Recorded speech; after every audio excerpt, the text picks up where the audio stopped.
Baik, pada kesempatan kali ini saya akan menjelaskan teori Trans-Theoretical Model atau TTM atau juga dikenal sebagai Stage of Change Model.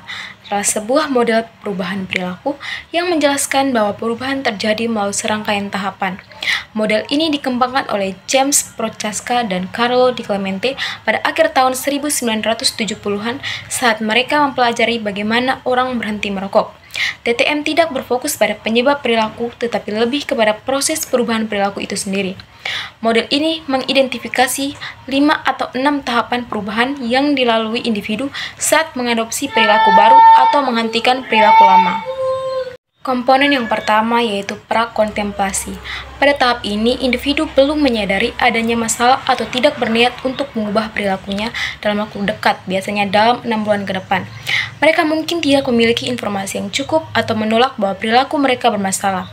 Contohnya, seseorang yang merokok dan tidak melihatnya sebagai masalah kesehatan yang perlu diatasi. Mereka tidak berpikir untuk berhenti merokok dalam waktu dekat. Yang kedua, kontemplasi. Individu mulai menyadari adanya masalah dan mempertimbangkan untuk melakukan perubahan dalam 6 bulan ke depan.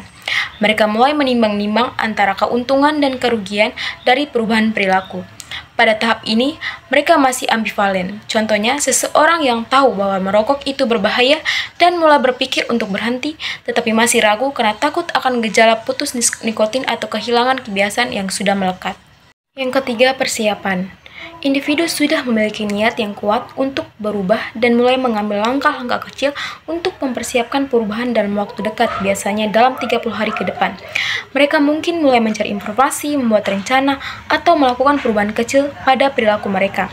Contohnya, seseorang yang ingin berhenti merokok mulai mengurangi jumlah rokok yang dikonsumsi setiap hari, mencari informasi tentang program berhenti merokok, atau berbicara dengan teman atau keluarga untuk mendapatkan dukungan.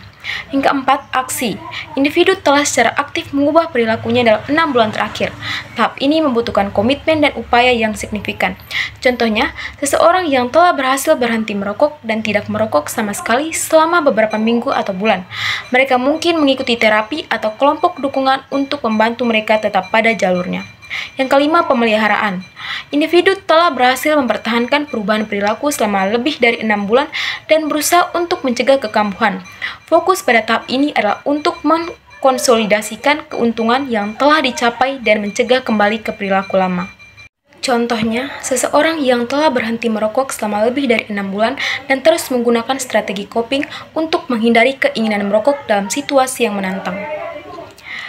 Yang keenam yaitu terminasi. Tahap ini tidak selalu dimasukkan dalam model awal, tetapi menggambarkan kondisi di mana individu tidak lagi tergoda untuk kembali ke perilaku lama dan memiliki keyakinan diri yang tinggi untuk mempertahankan perilaku baru dalam segala situasi.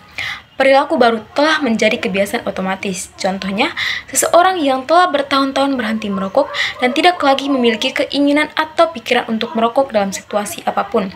Penting untuk dicatat bahwa perubahan perilaku seringkali tidak linear. Individu dapat bergerak maju, mundur antar tahapan mengalami relapse, kembali perilaku sebelumnya, dan kemudian kembali ke tahapan yang lebih tinggi. Model TTM juga mengidentifikasi beberapa proses perubahan yang digunakan individu untuk bergerak melalui tahapan-tahapan ini, seperti peningkatan kesadaran, evaluasi diri, manajemen penguatan, dan dukungan sosial. Contoh penerapan TTM. Seorang ahli gizi menggunakan TTM untuk membantu kliennya mengadopsi pola makan yang lebih sehat. Yang pertama, prakontemplasi. Klien tidak merasa perlu mengubah pola makannya meskipun ahli gizi menjelaskan risiko kesehatan dari kebiasaan makannya saat ini.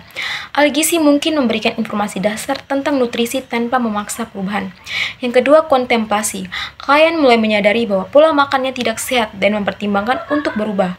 Ahli gizi membantu klien menimbang keuntungan, misalnya lebih banyak energi, penurunan berat badan, kesehatan yang lebih baik, dan kerugian, misalnya harus menghindari makanan favorit, perubahan rutinitas makan, dan perubahan. Yang ketiga, persiapan. Klien memutuskan untuk mencoba mengubah pola makannya dan mulai membuat rencana seperti mencari resep sehat, membuat daftar belanja makanan sehat, atau mengurangi konsumsi minuman manis secara bertahap. Yang keempat, aksi. Klien secara aktif mengikuti rencana makan sehat yang telah dibuat, seperti memasak makanan sendiri dengan bahan-bahan yang lebih sehat, meningkatkan konsumsi buah dan sayuran, dan menghindari makanan cepat saji. Ahli gizi memberikan dukungan dan bimbingan selama tahap ini. Yang kelima, pemeliharaan. Klien telah berhasil mempertahankan pola makan sehatnya selama lebih dari 6 bulan dan fokus untuk mencegah kembali ke kebiasaan lama. Ahli gizi membantu klien mengembangkan strategi untuk mengatasi tantangan dan mempertahankan motivasi jangka panjang. Dengan memahami tahapan perubahan yang dilalui klien, ahli gizi dapat memberikan intervensi yang lebih tepat dan efektif sesuai dengan kebutuhan dan kesiapan klien untuk berubah.